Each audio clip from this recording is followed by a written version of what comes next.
नमस्कार, स्वागत है आप सबका हमारे चैनल में। चैनल मेरी किताबें पुस्तक मैंने गांधी वध क्यों किया प्रस्तुत है उसका अगला अंश। राजनीति में गांधी जी का प्रवेश होने से पूर्व अर्थात 1903 में ही सावरकर जी ने स्वतंत्रता देवी स्रोत की रचना की थी। आज तो वह आकाशवाणी पर भी सुनने में आ जाता है।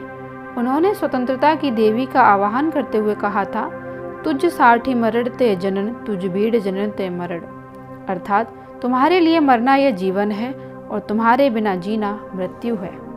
स्वयं उन्होंने देश की स्वतंत्रता के लिए कितनी यातनाएं सही, इसका उल्लेख करने की हम आवश्यकता नहीं समझते। स्वराज्य के लिए बलिदान करने वालों का वे सदा सम्मान करते थे। 1937 के बाद भी तो प्रकट रूप से सभाओं में वे उनका गुणगान एवं अभिवादन करते थे।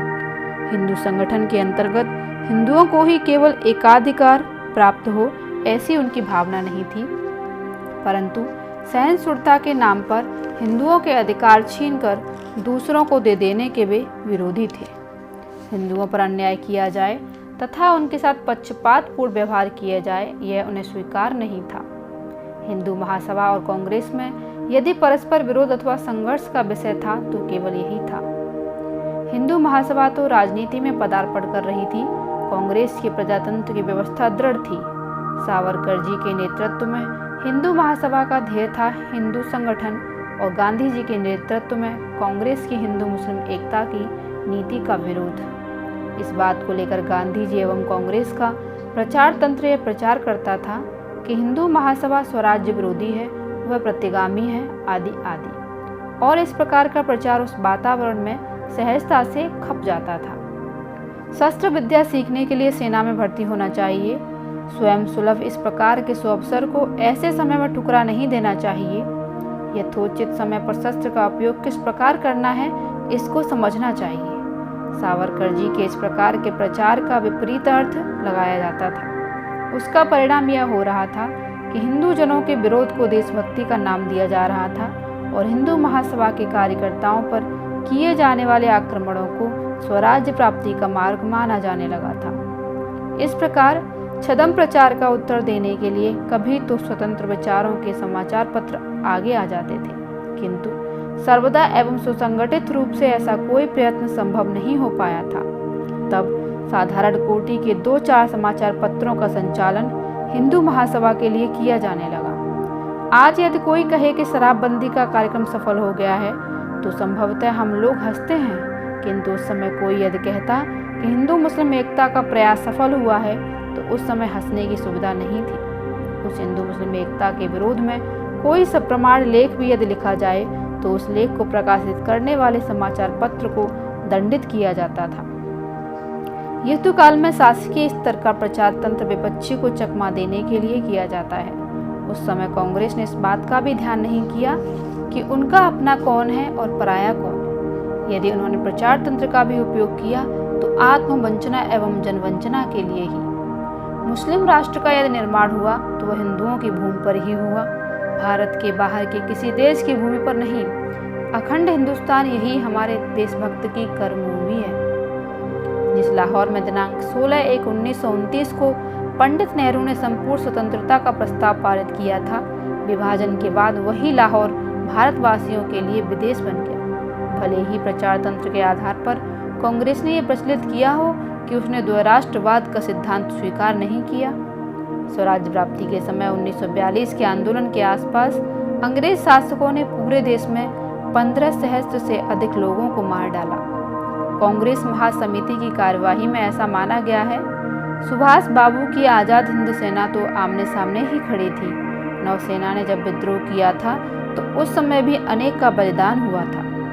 स्वतंत्रता प्राप्ति के लिए हिंदू मुस्लिम एकता के जो मार्ग अपनाए गए, उसकी परिणति हुई स्वतंत्रता प्राप्ति के अवसर पर कई प्रांतों में सामूहिक रक्तपात के रूप में। और उसी प्रचार तंत्र की एक तूलिका से वे रक्त रंजित अध्याय पहुँचते हैं और तनिक भी न हिचकिचाते हुए कहते हैं, रक्त की एक बूंद भी न गिराते हुए हमने स्वतंत्रता प्राप्त की।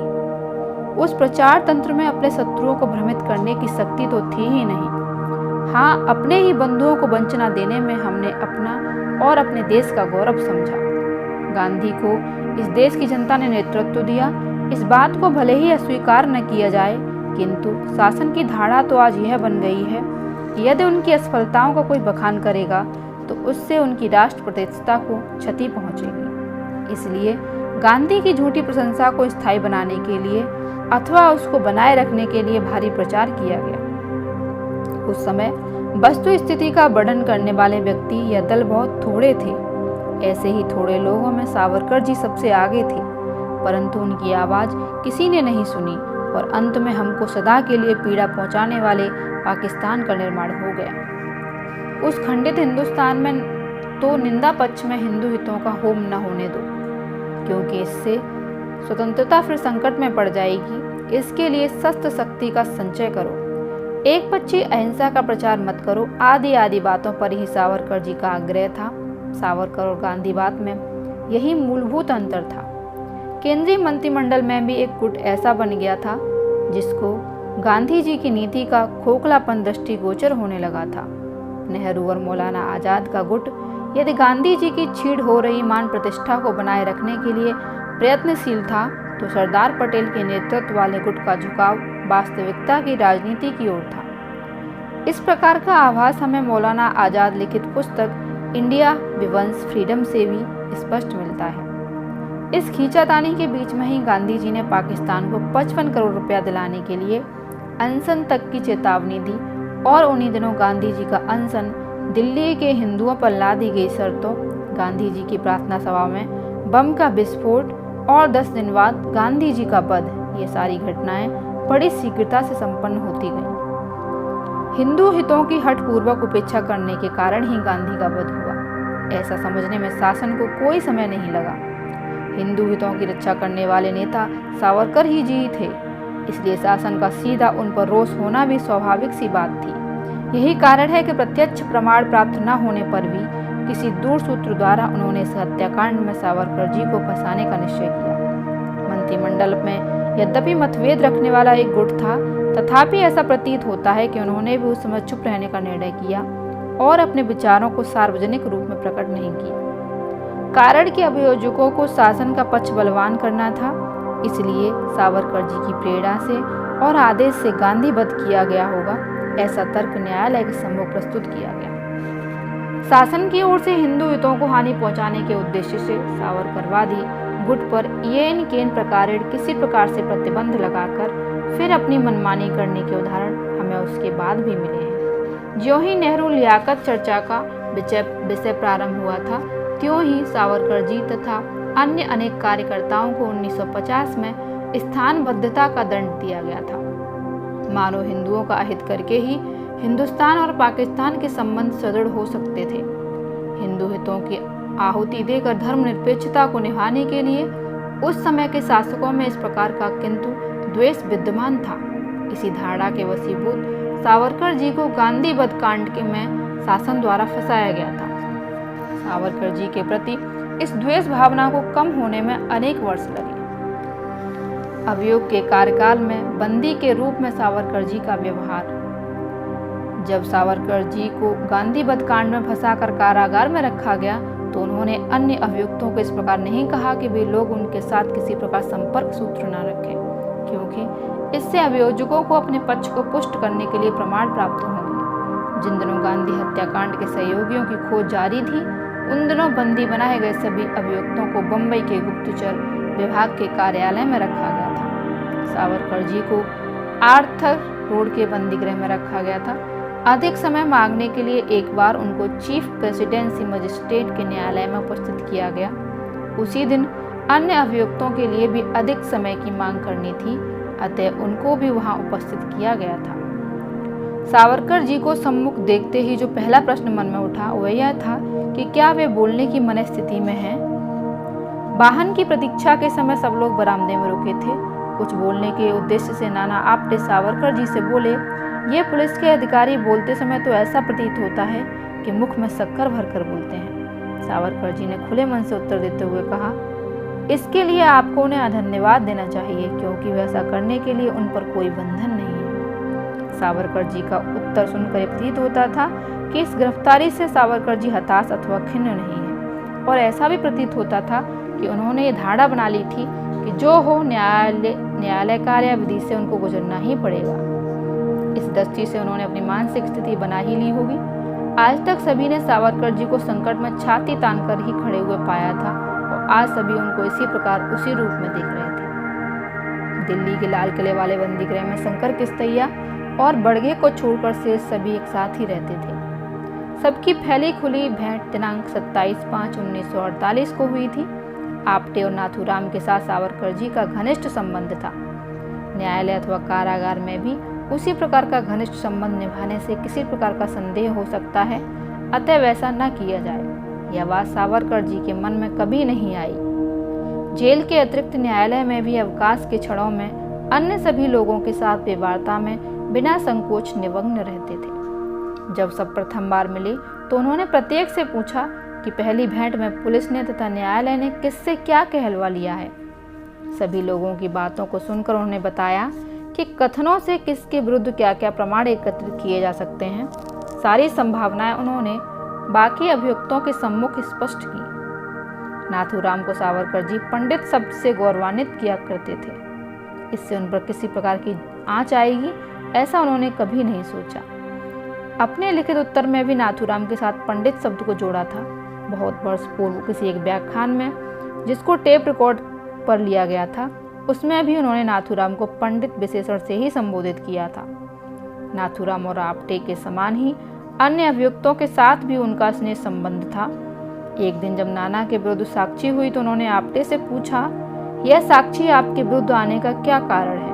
नाना बोले, कभी पुलिस से बात करते हुए मेरे मुख से कोई बात निकली होगी। मेरी उस बात की छानबीन करने के लिए जब प्रयत्न किया गया तो उनको यह साक्षी मिल गई। सावरकर जी ने कहा, अकारण ही आप लोगों ने अपने चारों ओर विचित्र वातावरण का निर्माण कर लिया है। मुझे लगता है कि यह हानिप्रद सिद्ध होगा। क्या सभी ने गर्दन कटवाने का निश्चय कर लिया है? बात तो हो चुकी थी, यह तो सच था। नाना इस पर क्या बोलते? यद्यपि सावरकर जी का अभियुक्त क्रमांक 7 था, तथापि न्यायालय में उनके बैठने की इस प्रकार व्यवस्था की गई थी कि जिससे वे न्यायाधीश के निकट रहें। उनके समीप ही नाथूराम बैठते थे। कई बार साक्षियों के बयान दूसरों के बचाव की दृष्टि से महत्वपूर्ण प्रतीत होते थे, अथवा कभी किसी साक्षी के किसी विधान से उससे कोई विशिष्ट प्रश्न पूछा जाना चाहिए, ऐसा विचार उनके मन में उत्पन्न होता था। ऐसे अवसर पर नाथूराम को संकेत से उस भाग को लिखकर रखने के अथवा स्मरण रखने के लिए कहते थे। उसके बाद न्यायालय के मध्यांतर अथवा बंदी गृह में उस पर चर्चा होती थी। डॉक्टर परचुरे के विरुद्ध उपस्थित किए गए एक साक्षी से डॉक्टर परचुरे को पहचानने के लिए कहा गया। बड़े विश्वास के साथ साक्षी बंदियों ने कटरे के समीप आया और उसने उंगली से संकेत कर बताया, किंतु उसकी उंगली संदिग्ध रूप में उठी हुई थी। न्यायमूर्ति ने साक्षी को और निकट जाकर संकेत करने के लिए कहा। न केवल इतना ही, अपितु उन्होंने परचुरे को हाथ से स्पर्श करने का आदेश दिया। साक्षी ने आगे बढ़कर जो हाथ रख डॉक्टर परचुरे पर न होकर सावरकर जी पर था। न्यायालय ने इससे मानो हंसी का विस्फोट से हुआ। साक्षी को लगा उससे कुछ भूल हो गई है। क्षणभर उसने इधर उधर देखा और फिर उसने डॉक्टर परचुरे को स्पर्श किया। बचाव पक्ष ने न्यायमूर्ति को कहा कि बाद का संकेत माने न माना जाए। इसके विपरीत अभियोजकों का कहना था कि कदाचित प्रकाश की चकाचौंध में साक्षी को पहचानने में प्रथम बार भूल कर गया हो। सावरकर जी खड़े हुए न्यायमूर्ति से बोले, साक्षी ने मुझे प्रत्यक्ष रूप से छुआ है। न्यायमूर्ति बोले, मैंने इसे नोट कर लिया है। इस प्रकार यह विवाद बंद हो गया। साक्षी के PW 53 जगन्नाथ सिंह को दिनांक 15/7/47 अभिलेख ग्रंथ ने 1 पृष्ठ 74-75 साक्षी बनाकर लाया गया था। सावरकर जी का विचार था कि इस बात को यदि न्यायाधीश के ध्यान में लाया जाए तो उससे डॉक्टर परचुरे को लाभ होगा।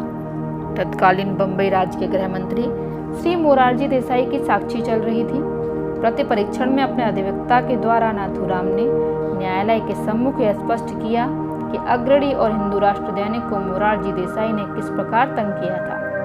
इस वस्तुस्थिति से गांधी वध की पृष्ठभूमि का ज्ञान करवाया था। मोरारजी देसाई स्पष्ट उत्तर देने की अपेक्षा को माप फिराकर उत्तर देते थे। कुछ समय तक नाथूराम यह देखते रहे। एक उत्तर से तो उन्हें बहुत क्रोध हुआ। वे तुरंत खड़े होकर न्यायमूर्ति से बोले, मंत्री महोदय उचित उत्तर नहीं दे रहे हैं। 30 जनवरी को जो मैंने कार्य किया है उसका एक कारण है कि गृह मंत्री द्वारा मुझे अत्यधिक सताया जाना। अतः इस बात के लिए ये गृह मंत्री महोदय भी उतने ही उत्तरदायी हैं। क्षण भर तक को न्यायालय में स्तब्धता सी छा गई। नाथूराम के मेरे कार्य के लिए यह शब्द अभियोजकों को महत्वपूर्ण प्रतीत हुए, क्योंकि वह उनकी स्वीकारोक्ति थी। नाथूराम का यह वक्तव्य लिख लेने की प्रार्थना उन्होंने न्यायमूर्ति से की। मैं अपना वक्तव्य आपको यथा समय लिख कर देने वाला हूँ, परंतु इस पर भी यदि आप इस वाक्य को अभी लिख लेना चाहते हो तो मुझे उसमें कोई आपत्ति नहीं है, ऐसा नाथूराम ने कहा था। परंतु तभी नाथूराम के अधिवक्ता श्री ओक ने न्यायमूर्ति को ध्यान दिलाया कि यह समय अभियुक्तों के वक्तव्यों का नहीं है। न्यायमूर्ति ने उसे स्वीकार कर लिया। अभियोजकों ने भी अधिक आग्रह नहीं किया। इस प्रकार नाथूराम के उद्गार लिखे नहीं गए, किंतु इसमें उपस्थित जनों को यह आभास मिल गया कि अर्थ सत्य अथवा असत्य या घुमा फरा कर दी गई साक्ष्यों अथवा उत्तरों से नाथूराम कितने उद्विग्न होते हैं। न्यायालय से बंदीगृह में आते समय सावरकर जी ने नाथूराम से कहा, नाथूराम, आज तुमने मुरारजी को श्राद्ध दिखा दिया। नाथूराम स्वीकारोक्ति दें, इस प्रकार की सूचना वकीलों के द्वारा कभी कभी सावरकर जी के पास पहुंचती थी। तब सावरकर जी कहते, उनसे कहो सेती का सतवा नानी का श्राद्ध करना सुगम है। स्वयं उस भूमिका में नाथूराम के स्थान पर अपने को रखकर देखो। ऐसा क्षणभर सोचकर फिर उस समय राय दी जानी चाहिए। हिंदुओं में स्वाभिमान जागृत करने की सावरकर जी में आकांक्षा थी। उनकी जीवन पद्धति में अन्यों पर अन्याय करने के लिए स्थान नहीं था, किंतु अपना स्वाभिमान त्याग न करने के लिए किसी पर भी किसी प्रकार का त्याग करने की तत्परता मनुष्य में होनी चाहिए, उनकी विचार प्रणाली थी। अपने और अपने कुल के बलिदान के लिए वो सदा प्रस्तुत थे और उन्होंने इस प्रकार का त्याग भी है। हे आपुले कुलहरी त्यामध्य ईश्वरम वंश निवेश ओ उन्हें ठरेल अकौम वंश, अर्थात अपना कुल भी ईश्वर का अंश है और निर्वंश होकर भी उसका अखंड वंश ठहरेगा। अथवा असितु सर फुलाड़ी वाड़ी श्री राम चढ़ी अपड़ कराबी का ही सार्थकता पड़ाबी या नश्वर देहाची अमर होत ती बंसलता निर्वस जिया देव करता, अर्थात इसी प्रकार सभी पुष्प तोड़े जाएं और श्री राम चरणों में समर्पित होकर इस नश्वर देह को सार्थक करें, वह बंसलता अमर होती है जिसको भगवान पर चढ़ावा चढ़ाने के लिए तोड़कर निर्वस किया जाता है। हिंदू जाति स्वतरक्षण में से गांधी सावरकर जी स्वयं ही मृत्यु की छाया में विचरण कर रहे थे, फिर भी उन्होंने अपने तत्व ज्ञान को कभी असंगत नहीं समझा। नाथूराम या आपटे उस तत्व ज्ञान के या हिंदू महासभा के समर्थक नहीं थे। इस प्रकार का बचाव उन्होंने कभी नहीं किया। नाथूराम या आपटे अपने वक्तव्य में हिंदू महासभा या सावरकर जी के तत्व ज्ञान से स्वयं को संबंधित न दिखावे, ऐसा निर्देश भी सावरकर जी ने कभी उनको नहीं दिया था। नाथूराम अपना वक्तव्य स्वयं तो मराठी में लिखते थे, फिर उसका बाद में अंग्रेजी में अनुवाद किया जाता था। नाथूराम चाहते थे कि सावरकर जी भी कुछ भाग लिखें। सावरकर जी कहते, तुम्हारे लिए मुझे लिखने की आवश्यकता नहीं, अपना लिखा हुआ मुझे दिखाते जाओ। यदि आवश्यकता हुई तो कुछ और हेर फेर में सुझा दूंगा। क्योंकि समय बहुत कम रह गया था, इस कारण अपने वक्तव्य के कुछ पृष्ठ नाथूराम ने हड़बड़ी में लिखे थे। उनकी इच्छा थी कि विषय वस्तु की प्रस्तुति अच्छे ढंग से की जाए, किंतु उपलब्ध समय में वह सब संभव नहीं प्रतीत हो रहा था। सावरकर जी ने उनको सांत्वना देते हुए कहा, जो वक्तव्य सिद्ध हो गया है उसमें कोई विशेष कमी नहीं है। यद्यपि यदि इस समय उसमें कुछ हेर फेर किया गया तो इससे उसकी सूत्रता को हानि पहुंचेगी। यह कोई मंच पर दिया जाने वाला उपदेश तो है नहीं। अपने प्राणों को देश के लिए बलिदान करने की भावना से उनको तुच्छ समझने की परिकोटि तक किस प्रकार मन की स्थिति पहुंची है, उसका प्रकटीकरण करने वाले ये मन के बुलबुले तरंग अथवा आवेग हैं। अतीव दुख के बाद जिस प्रकार से सखियां मुक्तता धारण कर लेती हैं अथवा अतीव आनंद के उपरांत जैसा अनिर्वद्ध हास्य प्रस्फुटित होता है, वैसे ही यह मन का आवेग भी मुक्ति या अनिर्वद्ध प्रतीत तो भी उसकी पृष्ठभूमि की भावना निश्चय रूप में और अक्रमिकता से समझी जा सकती है। इस दृष्टि से तुम्हारा वक्तव्य परिपूर्ण है। नाथूराम ने यह तो निश्चित किया कि उसके वक्तव्य के लिए न्यायालय में हर तर्क वितर्क वे स्वयं करेंगे, किंतु उसमें उनको कठिनाई भी तो एक यही है कि अंग्रेजी में भाषण नहीं कर सकते। उन्हें दुख था कि विश्वविद्यालय की उपाधि तो दूर रही, साधारण पाठशाला का प्रमाण पत्र भी वे प्राप्त नहीं कर पाए थे, तो न्यायालय में अंग्रेजी में संभाषण किस प्रकार कर पाएंगे। दिनांक 16/12/1948 को नाथूराम ने अपना प्रतिवेदन प्रारंभ किया तो दूसरे दिन पूर्ण हुआ। वक्तव्य प्रारंभ करने के कुछ क्षणों बाद ही ऐसा प्रतीत होने लगा कि न केवल न्यायालय में उपस्थित जन समुदाय अपितु न्यायाधीश एवं शासकीय पक्ष के अधिवक्ता तक को उन्होंने अपने वक्तव्य से अभिभूत कर दिया। बिना किसी स्थान पर अटकते हुए, किसी उपयुक्त शब्द की किसी प्रकार की खोज न करते हुए, विषय को पकड़कर तथा समय समय पर संदर्भ देते हुए वे घंटों तक बोलते रहे। अपना वक्तव्य देते समय संभवतः नाथूराम यह भूल गए थे कि उसको ग्रीवा के चारों ओर फांसी की रस्सी लटक रही है। वे निर्भीकता से वक्तव्य दे रहे थे, किंतु कोई भी श्रोता अपने अंतर मन से उस रस्से को उनके गले में लिपटा स्पष्ट देख सकता था। अन्यथा नाथूराम का वक्तव्य कैसा था इसका इतना महत्व नहीं था, अपितु तो इससे अधिक महत्व इस बात का है कि फांसी के फंदे में फंसी हुई गर्दन के बाद भी नाथूराम ने किस प्रकार अपना वक्तव्य दिया। श्रोताओं के लिए इसका महत्व अधिक था। नाथूराम ने अपने वक्तव्य में कहा, जिसको सुखी जीवन कह सकते हैं उस प्रकार का ही मेरा जीवन था, परंतु कदाचित मनुष्य इतने पर संतुष्ट नहीं रह पाता। सहजीवन की कल्पना में से राष्ट्र की कल्पना का निर्माण हुआ। विश्व कुटुंब की कल्पना के लिए राष्ट्र की धारणा आवश्यक है। बिखरा हुआ समाज राष्ट्र नहीं कहा जा सकता। कहा भी जाए तो राष्ट्र के नाते वह टिक नहीं सकता, क्योंकि उसके घटकों के हित समान नहीं होंगे और समाज के घटक इस दृष्टि से सहजीवन की कल्पना से एक रस नहीं होंगे। सुसंगठित राष्ट्रों का सहजीवन ही विश्व कुटुंब होता है। सुसंगठित राष्ट्र विश्व कुटुंब की योजना रच सकता है। व्यक्ति की मर्यादा राष्ट्र की भावना तक सीमित रहती है। राष्ट्र की कल्पना में से ही संवेदना और सहानुभूति के भावों का परिपोषण होता है। जन समूहों के किसी घटक के राष्ट्रीय स्तर पर जो दुख होगा वही मेरा भी दुख होगा। राष्ट्र का हित ही मेरा हित, राष्ट्र के स्वतंत्र की रक्षा ही मेरी स्वतंत्र रक्षा होगी। इस प्रकार की भावना हृदय में उत्पन्न होती है। वैष्णव जन तो टेढ़े कहिए जे पीर पराई जाने रे। इस प्रकार के अनेक संतों की शिक्षा मन में गुंजायमान होती रहती है। अपने व्यक्तिक एवं आनंदमय जीवन में मुझे असंतोष सा प्रतीत होने लगा था। जिस महाराष्ट्र प्रांत में न तो विभाजन की आंच आई थी और न ही वहाँ किसी प्रकार का रक्तपात हुआ था, ऐसे प्रांत में मैं रहता था। जिन प्रांतों का विभाजन हुआ था वहाँ के विभाजनग्रस्त जन मेरे कोई नहीं थे और उनके रक्त प्रवाह का मेरे लिए क्या शुभाशुभ, इस प्रकार की भावना मेरे मन में स्थान ही नहीं पा सकी। विभाजन की प्रत्यक्ष आंच हमारे प्रांत को यद्यपि न छू पाई थी, तथापि निर्वासितों के जत्थे हमारे प्रांत में प्रविष्ट हो रहे थे। स्थान स्थान पर निर्वासितों के शिविर स्थापित थे, मानो कांग्रेसी नेताओं की गलत नीति के सजीव स्मारक खड़े हों। उनको अनजाने ही उनकी पवित्र भूमि पर इस्लामी राष्ट्र का निर्माण हो गया। उन्हें उनके प्राण और धन संपत्ति का आश्वासन दिया गया था, किंतु वे अनुभव कर रहे थे कि प्रत्यक्ष रूप में तो उस राष्ट्र में उनके प्राण संकट में है। उनका भविष्य मृत्यु रूप में खड़ा है। या तो उनका वहां से निष्कासन होगा, अन्यथा धर्म परिवर्तन से भ्रष्टीकरण। वे लोग उस नवनिर्मित राष्ट्र के घटक नहीं थे, क्योंकि वह उस धर्म के नहीं थे जिस धर्म वालों के लिए उस राष्ट्र का निर्माण हुआ था। यही उसका अपराध कारण सिद्ध हुआ।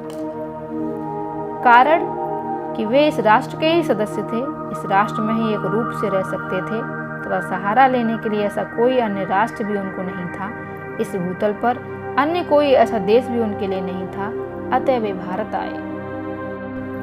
असंख्य हिंदुओं की हत्या करने और शेष हिंदुओं के निष्कासन के जो कारण थे, उन मुसलमानों को निमंत्रण देते हुए हमारे शासकों ने कहा, आप लौट आइए, हमारा देश धर्मनिरपेक्ष है।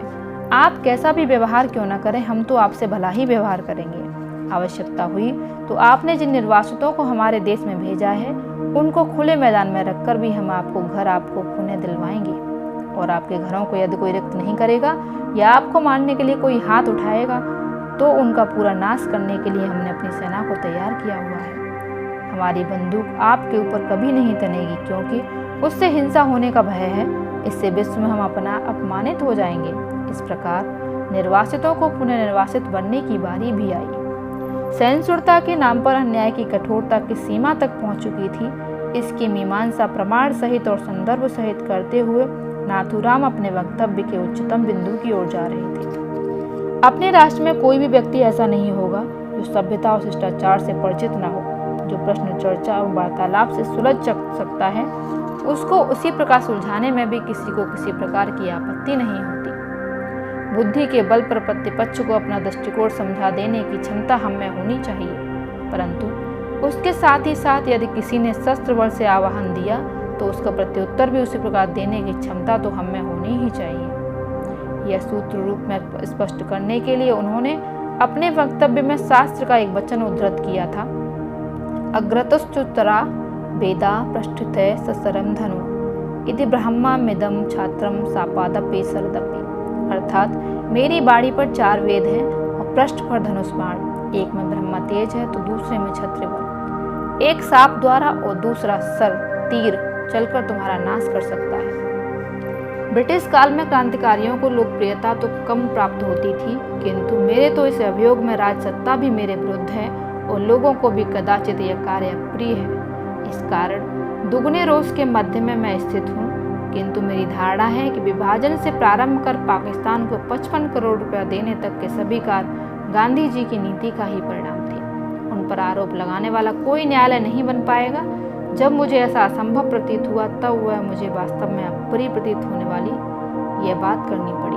अब इसके परिणामों की भी मुझे कोई चिंता नहीं है। विगत काल में चारुदत्त को भी किसी प्रकार उस समय की किसी धारा 302 के अंतर्गत बंदी बनाकर न्यायालय में खड़ा किया गया था। वह दोषी नहीं था, किंतु उस पर दोष मढ़ा जा रहा था। यह जानकर उसे दुख होता था।